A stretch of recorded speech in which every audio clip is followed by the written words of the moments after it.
Hello guys, কেমন আছো? আশা করি তোমরা ভালো আছো। সকালের রোদ্দুর খুব ভালো লাগছে, মিষ্টি লাগছে, তো রোদ্দুরে দাঁড়িয়ে আছি, বসেও আছি।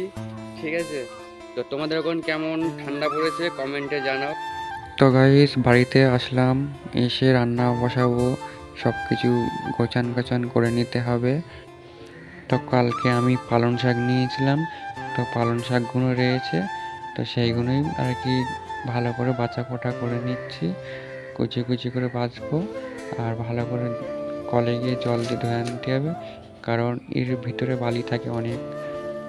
দেখো আমার পালং শাক বাছা হয়ে গিয়েছে। আলুটা ছাড়িয়ে ভালো করে কুচি কুচি করে নিয়ে শাকে দেবো, কারণ শাকে দিলে খুব ভালো লাগে।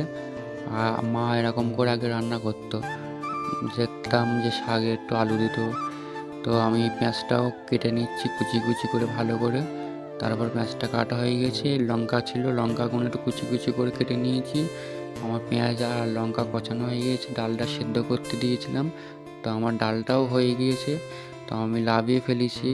তো লাভিয়ে ফেলার পরে ভালো করে কড়াটা ধুয়ে একটুখানি তেল, একটু ফোড়ন দিলাম, একটু লঙ্কা দিলাম, তারপর একটু পেঁয়াজটা দিয়ে ভালো করে একটু নাড়াচাড়া করে নিলাম। তো এবার সিদ্ধ ডালটা ভালো করে দিয়ে দিয়েছি, ধোয়ার পরে একটু ভালো করে নাড়াচাড়া করে নিয়েছি। আর একটুখানি মানে হালকা জল দিয়েছি, জল দেওয়ার পরে একটু নুন, একটু হলুদ দিয়ে দিয়েছি। তো কালারটা আসার জন্য একটু হলুদ দিতে হয়, তো দিয়েছি। তো একটু ভালো করে নেড়ে চেড়ে দিয়েছি। তো আমার ডাল রান্না হয়ে গিয়েছে। তা দেখো আমার ডাল রান্নাটা কত সুন্দর হয়েছে, কালারটা এসছে।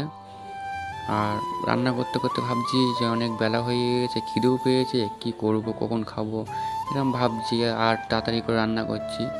আর যে শাকটা বেঁচেছিলাম সেটা একটু সিদ্ধ করতে দিচ্ছি।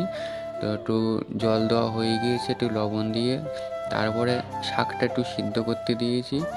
তো হয়ে গেলে লাগাবো। আর দেখো আমি লাভিয়েও ফেলেছি, সিদ্ধটা হয়ে গিয়েছে। এরপরে পেঁয়াজ লঙ্কা একটু ফোড়ন দিয়ে ভালো করে মানে দিচ্ছি দেখো, আর নাড়াচাড়া করে নিচ্ছি। একটুখানি হলুদ আর একটু লবণ দিলাম। তা দেখো আমার রান্নাও হয়ে গিয়েছে, আমি খেতেও বসে গিয়েছি। সত্যি ডাল আর শাক খুব সুন্দর লাগে।